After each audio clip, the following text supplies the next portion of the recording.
Afternoon, almost to lunchtime. Thanks for hanging in with us. I'm Paul Brandano. I'm the Executive Director of the Master of Science in Business Analytics at UCLA Anderson. And just to speak on that for a moment, if you haven't heard it, there's a wave sweeping the nation, sweeping the world in analytics. And we are at the business school, the youngest master's degree at UCLA Anderson. We're ranked number 2 in the world 4 years in a row. So I wore this shirt, hoping that we can change that this year, right? I'm also a fan, and today our panel is about fan engagement with data. We got a tremendous folks working in sports and athletics and in tech in particular. I will introduce them. But first, just want to point out that if you're in this room normally, if anybody knows, you're probably a season ticket holder. You're engaged as a fan. You're having a drink before the basketball games. And you're actually hearing from Kareem Abdul-Jabbar and every captain of the game. So it's kind of a nice place to be with all of you. I think you're all captains of industry and represent the best of what we do here at MSBA. So starting on my left, I've got Jamie Kellum, who's the Director of Insights and Analytics for the LA Football Club with Carlos Vela and the 3252. We've got Mike Bernstein, Vice President of Insights and Analytics with the LA 28 Olympics, who will host, actually, looks like judo and wrestling right here in this room, it seems, perhaps. We'll find out at some point. Yeah, maybe that's an early guess. And then also Olympic Village, though, right? We will definitely have athletes. This is true. This has been announced. Fantastic. And Megan, we've got Megan Bell, Vice President of Ticketing and Business Intelligence for the Los Angeles Chargers with us today. And Jay Hiremath, who's the Global Director and Google Cloud Consulting Account Leader for Google, and also a long time, like me, IBMer, for quite a long time before that. So thrilled to have a panel who can speak to us about the full spectrum of the data lifecycle in sports, who can talk to us about asking the right questions in sports, and who ultimately will tell us how the world might change over the next several years. So let's start with origin stories. You're all heroes of mine, so the hero origin story for sports analytics for each of you would be a great place to start. Why don't we start with you, Jamie? Yeah, sure. Thank you, Paul. And it's great to be here with everybody. I had a bit of a different path coming through to the world of analytics. I actually started on the more technical side and as a player. So I guess going back a couple of years, my sport initially was not soccer. It was I come up playing rugby. I played in high school and college and was fortunate enough to make a couple of the USA national team squads. So that's where I was at kind of in my process of evaluating what I wanted to do with my life.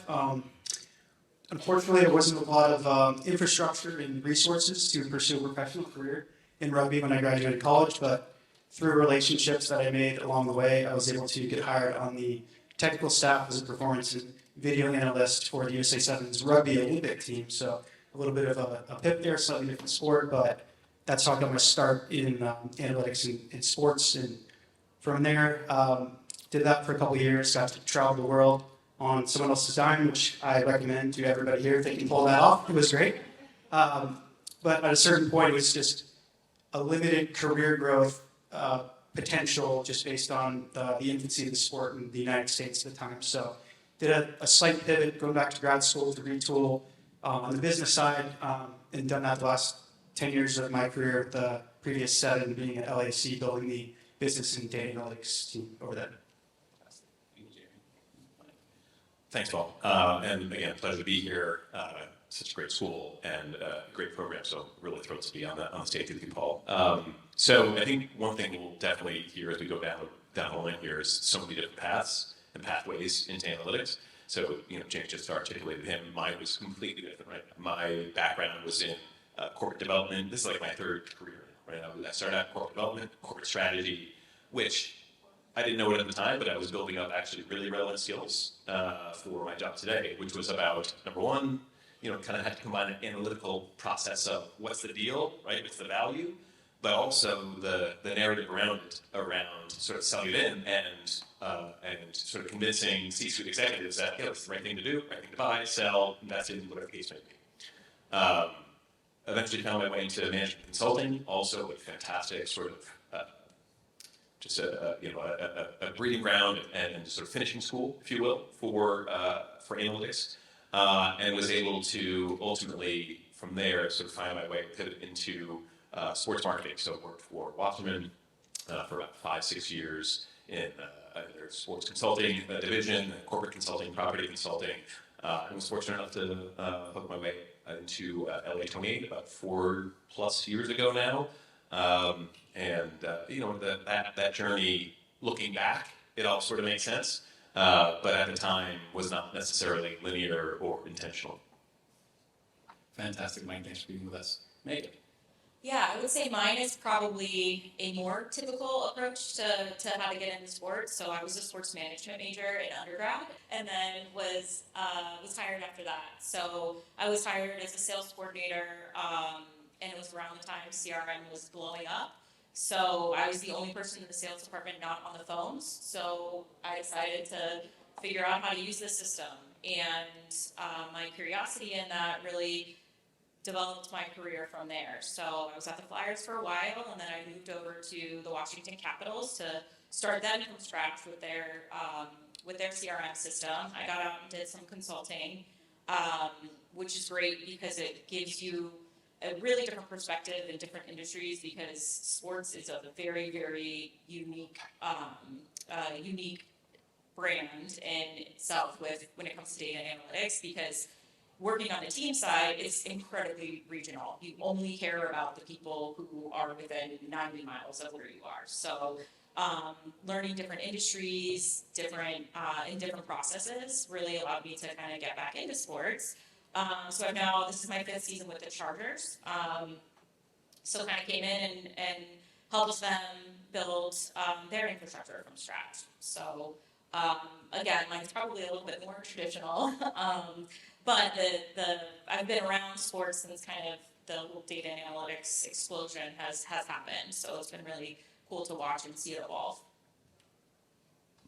Well, thanks, Mike.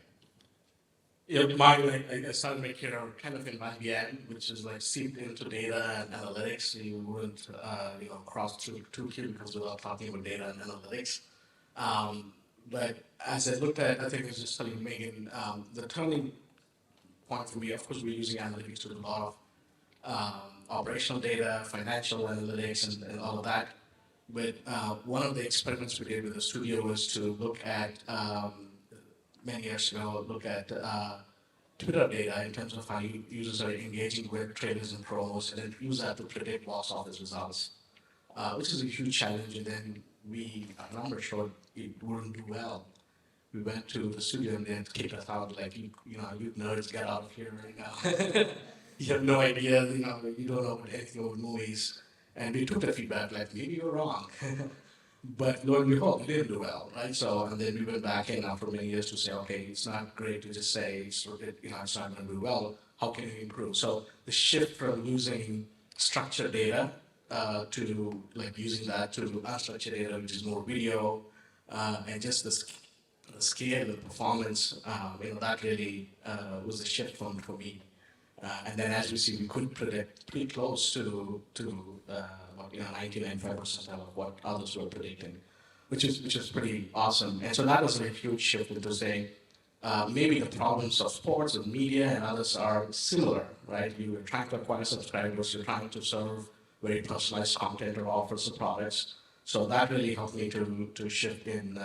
And at IBM, we were working with Masters, with Wimbledon, with all the major events, including Commonwealth Games and some of these leagues and clubs as well. So that was a lot of experience that I had in terms of different sports and media.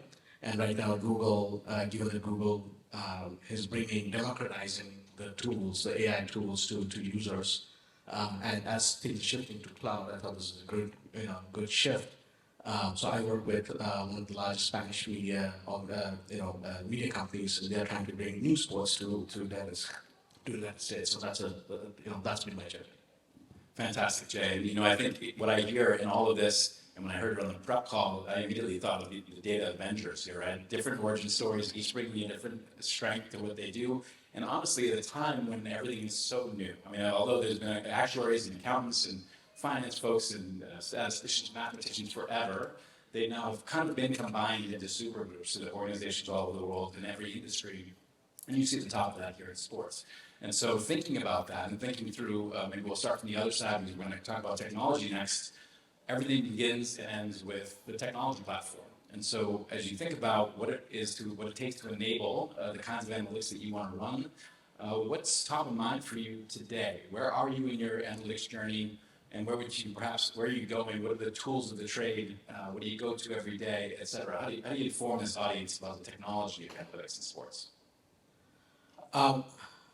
I think being steeped in technology, this is my daily bread. But what we ask when we work with our customers analytics is asking the right question. So we are encouraging to understand what's the business value out of this. So start from that, not from hey, I have great tech, now how do you kind of apply that? But start from what's the question you need to ask. What's the value that this provides? So start from that, and then that requires a lot of understanding of business, which is I think where a lot of the audience here may already have, and I encourage them to kind of build that, and then find what technologies can help them address some of those challenges. So that's what I would say. And again, the shift is now gradually from data architecture to analytics to AI, and now Gen AI. There's no panel without talking about Gen AI. We can talk about that, but I think that's been the shift.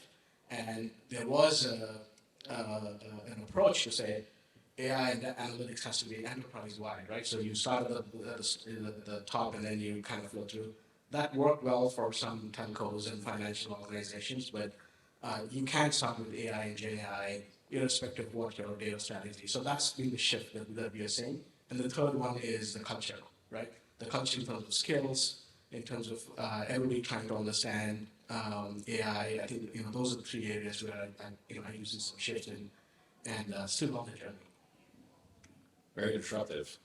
Yeah, I think for us, it's just making sure we're trying to be where our fans are. So we need to make sure that we're on top of trends, what's happening, where are people engaging with our brand. We're still new in LA and we're competing against a lot of different, not only teams, but a lot of different entertainment factors that people have to choose from. So what's really been different for us is not just from a ticketing side, but if anybody was here for the last panel, on the social side as well, making sure that we're engaging with fans throughout different generations, whoever they are, being on top of that technology that allows us to not only, one, understand who they are, but also use that information to provide them with content in the medium that they're taking that in. So for us, it's been, first of all, understanding who our fan is. And for me, that means setting up technology where if I don't know who you are or I don't know where you came from, you don't need to be in our database. So, we really took the time to set up the infrastructure, kind of like Jay said over here, is the way you set it up is really important for you to be able to do things far down the road. So, we are, I'm 5 years in with the Chargers now. When I came in, we took out everything. So it took a really long time to build that up, to have good data. We've only played 23 games in that building with fans in it. So that's only 23 data points that we have to work with. So it's understanding that it's a buildup and that it takes time to be able to provide insights that are valuable for our organization. But now we can run really quickly with it. We're able to pivot and keep up with things and make sure that we're taking advantage of the new technologies that are out there, because we really, really took our time and we're very thoughtful and strategic with how we set everything up. So we did it right from the ground, so that now I would say, we're not quite running yet, I don't think, but we're at a really fast-paced walk, I would say. We got another season where I think we'll really take off with what we're able to do on our data and analytics side. And clearly, methodically, get us to a great start with a fresh start at a new stadium. Excellent. Everything that Jay and Megan said absolutely tracks. For me, I would say our organization, we're probably at an earlier stage in our sort of digital transformation journey. You said you're at a fast walk. We're definitely at the crawl phase. So The interesting thing is, my business card says LA28. My team is actually a shared service across not just LA28, but the U.S. Olympic Paralympic Committee, our consumer-facing brand Team USA, as well as our commercial joint venture between that owns all of our marketing licensing rights, U.S. Olympic Paralympic Properties. I don't know if that's enough acronyms yet for the day. And so we've got this challenge, right, where on one hand, I'm supporting LA28, which is a startup brand that's going to be like a multi-billion-dollar company in 5 years, right? And on the other side, I've got this 125-year-old institution that, has this tremendous property and tremendous equity with it, right? But is existing in a very dynamic and changing world, and is also finding itself facing this sort of once in a lifetime opportunity of home games in LA. There's been talk out in the media, Salt Lake City potentially getting 34, so potentially 2 games in the space of 6 years. That doesn't come along every day. So there's this massive opportunity from a USOPC perspective to take them from sort of the 20th century to the 21st. We don't want to sort of lose that opportunity, because in one which the games happen every 2 or 4 years, depending upon who you're paying attention to. In these days, in a world of sort of limitless opportunity and limitless content choices and just fragmentation of the audience, you're going to lose the fans' attention over. It's not like back in the day when I was growing up, and you have 3 channels, and the Olympics are on, so I might as well watch that because I don't want to watch rerun of Jeffersons, right? And so there is this urgency, right, to make sure that we are positioning ourselves with our fan data strategy to sort of engage fans from a Team USA perspective, sort of flame to flame, and keep them engaged and remain as relevant as possible. But then on the LA28 side, it's not as much about brand building, because ultimately LA28 issues a press release, like that's going to do a lot of work for us, but about maximizing that opportunity, making sure, because we only get, they've had 23 games, we get 1. Right? And so we really have to get it right. And so the points you're making, Megan, about really being deliberate and thoughtful how you set up, measure twice, cut once, it absolutely tracks, because we're not going to get another chance to do this. And so I think that the lesson, number one, is really being thoughtful about meeting your stakeholders where you are. Very different needs on the Team USA USOPC side than we do on the LA28 side. And then you have to design intentionally based upon that. And so really doing the work, and I think like my consulting background is helpful in this regard, because I'm really sitting down with each of those stakeholders and leaders and C-suite and understanding, what do you need? What are the things that are driving your business? And then what do we need to stand up to sort of support and enable that? Fantastic. It makes me think about the 1984 Olympics being the profitable one that everybody talks about, or made money, one of the only ones in the world. And it makes me very proud to sit here with you, knowing it's in such great hands, right? To think about measure twice and cut once, 10 years in advance, as you've been doing. It's really exciting. So thanks for giving us all the insight.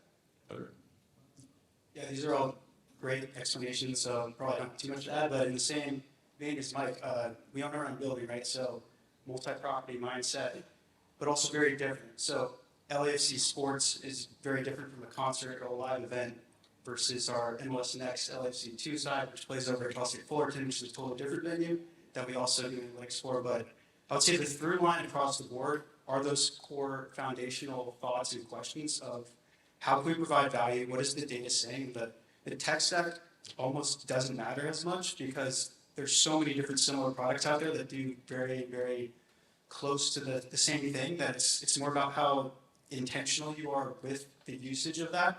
In the thought, like Megan, you said, like future-proofing or trying to get ahead, like that's something we've been, dealing with at multiple stages in our organizational life cycle, because we're 8 years in total. I've been there 7 years, and our function's been around for 6.5. So at multiple times, we've got to sit down and reevaluate, okay, like where are we at? Does this work for us now? But also, will this work for us in 5 years, 10 years? And if we do expand and do other things, which is the goal, how do we stay competitive with fans when there's 12 other professional teams now in the market, and also as a non-top 4 sport? We have to be gritty and creative in the way that we approach these questions. And tech is at the center of that.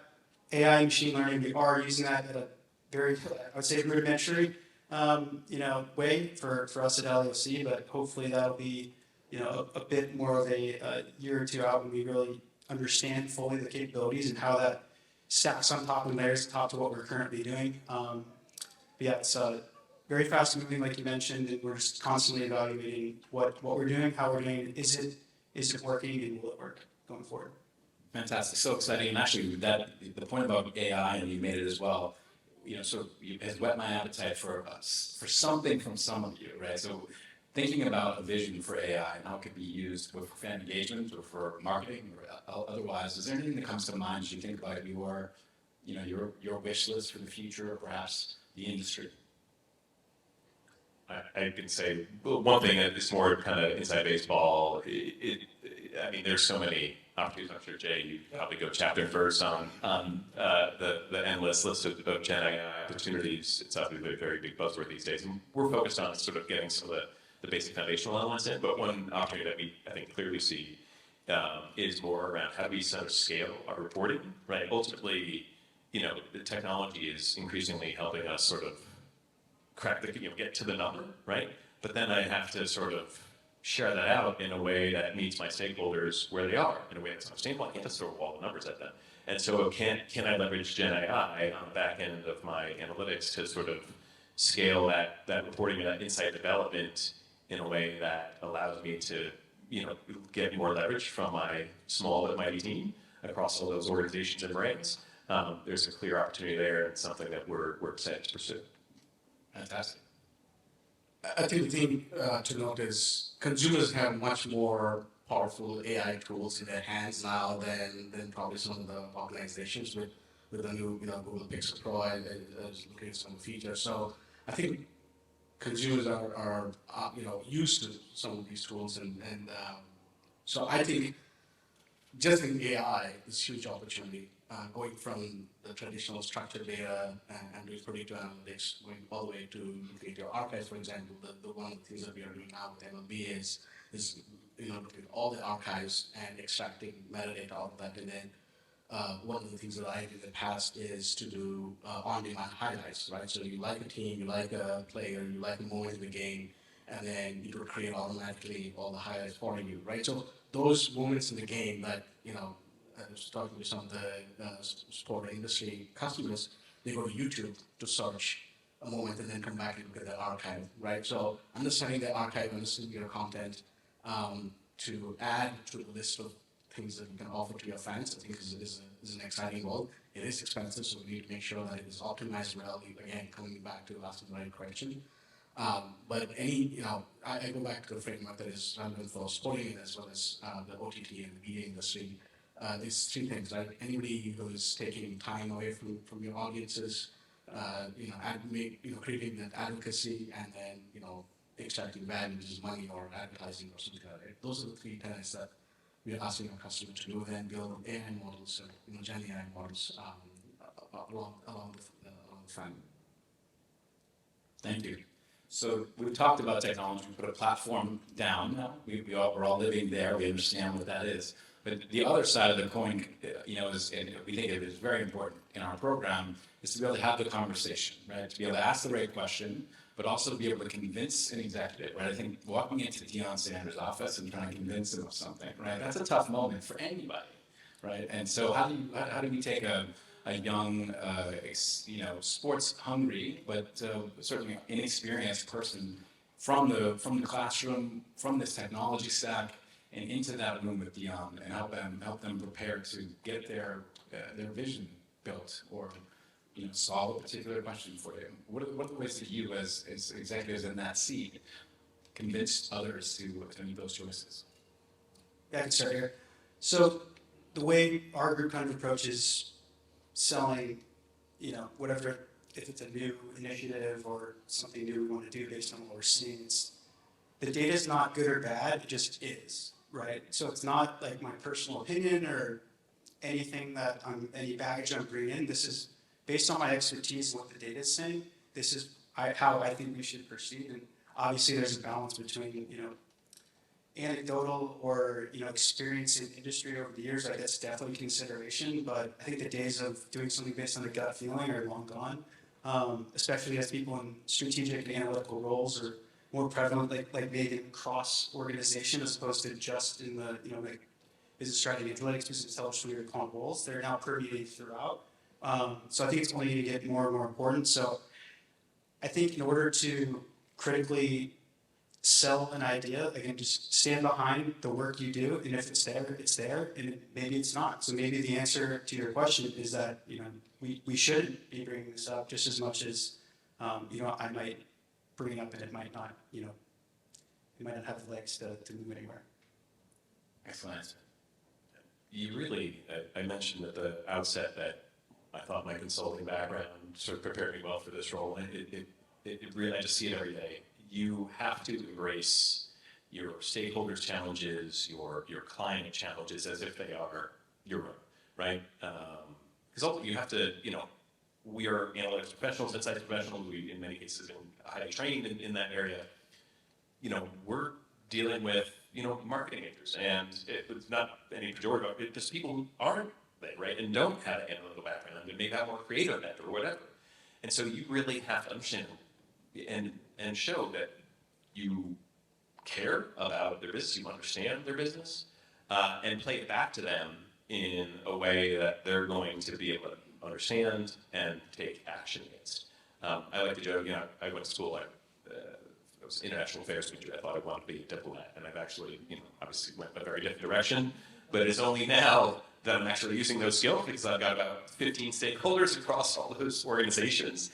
And so to be able to meet each of them where they are, right? And so, what our partnership sales team may need is very different than what our ticketing team is going to need from an LA20 perspective, what our branding team is going to need, what our comms team may need, or what, the LA20 comm team and the USWC comm team may need, right? And so you really have to make sure that you are really thinking through, what is your business? What are you trying to achieve? And I think you follow a good process. You follow that consistent process, but the outcome, right, and the conclusions are always going to be different based upon what are the inputs. What is the difference in you're looking at these 10 variables, but they're all different depending on that business. So I think so many people think that I've got the technical chops, right? I've got the answer. I've cracked the code. But you're not adding value in an insights role unless you are actually motivating action without authority, right? Then otherwise, it's just a numbers guy in the basement. And so, unless I'm making impact and informing real decisions, I'm wasting money. And so, you really have to start from there and work back to the technology. As Jamie said, there are a lot of great technology solutions. The technology is sort of like the last thing I'm going to decide. What's going to best fill the buckets that I know I need to support. Motivating action without authority, that's pretty powerful. Yeah, I think I would agree 100% with all of that. I always say the most important thing to sell your stakeholders and to sell up is building that trust. One thing I always say to everybody when I'm working with them is, I don't use this. I'm not doing this for me, I'm doing this for you. So if it doesn't work for you, then it doesn't work for our organization, no matter what department I'm talking to. So it's setting that groundwork to understand that, I could build all this stuff and we could figure something out, but if no one's using it, it's a waste of my time and it's a waste of everyone else's time. So really building that trust with everyone. And I think for me, how I kind of break it down is there's a million things that I want to do. I want to change everything, and I'd like to be, 10 years down the road from where I am right now. But to be successful, to sell up, to build that trust is making sure you take one thing at a time and do that really, really, really well. And then you can kind of take on the next thing. So having little wins along the way builds that trust for me to now walk in and say, hey, I think we should do this. I think we should do that. I'm going to need this much money to do this. And it's not, it's not much of, a conversation anymore because, I've worked the last 5 years to get to a place where there's these little wins. So what are these, coming right in, one of the first questions that I was told that was a challenge was, how do we make sure that if someone gets called, they're not getting called by 7 other people to the same phone number, right? That seems like that would be easy to fix. But knowing in the back of my mind that that's what the organization thought was one of our biggest challenges, that led me to a place where, okay, if I can get that done, then, then I can go do these other things. So understanding what the needs are and fulfilling those needs and taking it just a little bit at a time, it helps it from being so overwhelming. And it's great for you and for the team themselves to constantly see those little wins. I completely agree with all the panelists. I think my background has also been consulting, so that background really helps you to be grounded on how to plan ahead, how to work with your stakeholders, how to understand, focus on execution. And these, AI and analytics are iterative in nature in terms of how they deliver value, right? So any expectation that you can just plug a tech and then voila, it work is it's out there. So you get grounded once you're in a consulting kind of background. So I think that really helps. And then I'd also say, yes, there's a lot of technologies and platforms. So I'd definitely say to be educated around all of those, right? To learn what's there. Google Cloud has made some of these courses available. So just understanding the tools that are out there, I think is extremely important. Every role will have some analytics or AI, right? I mean, we thought it's just as Jamie said, it's just the director of strategy and planning, right? Right now we have editors, we have coaches, we have players. Everybody using AI and analytics as their core competence. So I think just building that core competence is extremely important. That could be understanding tools, understanding platforms, but also understanding the value of data, the value of the business industry knowledge that's there in each sport. Each sport is unique. So just going in that direction, I think is extremely helpful. And who knows? There's plenty of innovators and new startup opportunities from this group here in this building. Great answer. I also acknowledge that you're all trailblazers in a sense that we're eventually all going to get used to folks like you as managers coming into the room and y'all have instant credibility. We will because of you. So we thank you for that. And I wonder, because I nerd out on this stuff, do you have a particular anecdote, a moment where something went really well because you followed the practices you talked about, a sports moment, whether it be on the business side, on the field, or otherwise?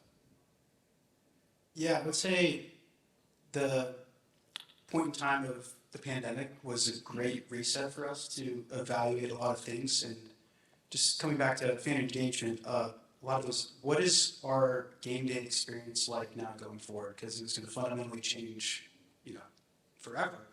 And we sat down and used that time and strategic planning to reimagine what our game day experience is. I want to use food and beverage as our example, right? So by the time we had a full capacity back, we had shifted to in-app, in-seat ordering. We're totally cashless stadium now. There's no more hard tickets. It's all scan on phones. There's walk-in, walk-out technology. Sorry, Jay, that we partnered with Amazon. Things like that now, where it's even from a couple years ago, it's just a totally different experience for any event or venue. And it took something like that to kind of push us, but also give us a little time to sit back and think, is there a better way to do this? And during the season, for when you work for a team, I'm sure maybe you can understand, like around with the Olympics as well. It's like your head is kind of down, just getting through that next event, or waiting for the off season to come to tackle some of those higher level projects that you're constantly thinking about that are more in the background. So that was maybe not a cool moment, but a moment in time for the sports industry where we got to sit back and rethink the future of our organization going forward. On behalf of the fan, thank you. Fantastic. Not everyone likes the no tickets, and if your internet's not working and you can't scan it, there's been some unfortunate incidents. But anybody else before we move on to Q&A?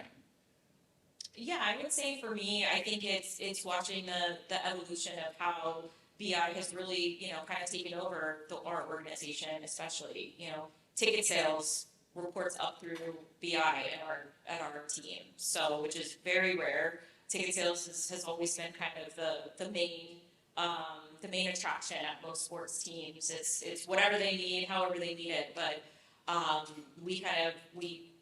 we brought in our own sales department in this last year, and it falls under BI now because it's understood that, right? Data is telling us who to call, when to call, what you're selling them, why you're selling them, what the conversation is, what your next step is, how many phone calls you have to make. So I think that's probably one of the coolest things that I've seen in working in sports, and something that I'm really proud of for our line of work, that it's really showing that we drive a lot of the business, and we're partners in how we drive the business. Fantastic. It's really excellent to hear the top of the sports business here with us today, talking about the life cycle, the platform of technology, the future states. We'd love to hear from you. Do we have any questions for the panel? Great. Okay, we got a mic for you. So one thing that I absolutely love about data analytics is when I'm proven wrong, because it just expands my mind, like, oh my gosh, I did not expect this. It allows me to think in new and different ways. So I'm wondering if you guys have any experiences where you had results or insights that were completely different from what you expected, and how that affected how you went moving forward.